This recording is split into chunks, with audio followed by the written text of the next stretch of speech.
ઉચ્ચસણ ગ્રામ પંચાયત બનાવેલ શૌચાલયમાં ગંદકીનું સામ્રાજ્ય. શૌચાલયમાં પાણીની લાઈનનું કનેક્શન પણ નથી અપાવ્યું. સુઈગામ તાલુકાના ઉચ્ચસણ ગ્રામ પંચાયતમાં કેટલાક સમયથી બનાવેલા શૌચાલયનો હજુ ઉપયોગ પણ કરવામાં આવ્યો નથી અને બાથરૂમની અંદર કેટલોક કચરો ભરેલ પડ્યો છે. કચરા ભરવા માટેના બોક્સ બનાવી દીધા છે કે શું, જેની અંદર ખુરશી, બારદાન અને ચપ્પલ અનેક કચરો દેખાઈ રહ્યો છે. ગ્રામ પંચાયતની અંદર આટલી ગંદકી છે તો ગામની અન્ય જગ્યાએ કેટલી ગંદકી હશે તે કેમેરામાં દેખાઈ રહી છે.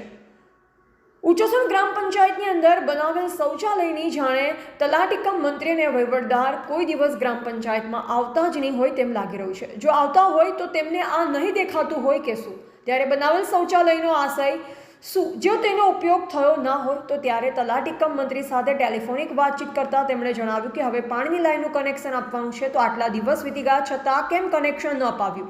સરકારી બાબુ અને કોન્ટ્રાક્ટરોની મિલીભગતથી ટકાવારીની લાઈનમાં ગ્રાન્ટોનો દુરુપયોગ કરી માત્ર કટકી કરાતી હોવાની લોકોમાં ચર્ચાઓ.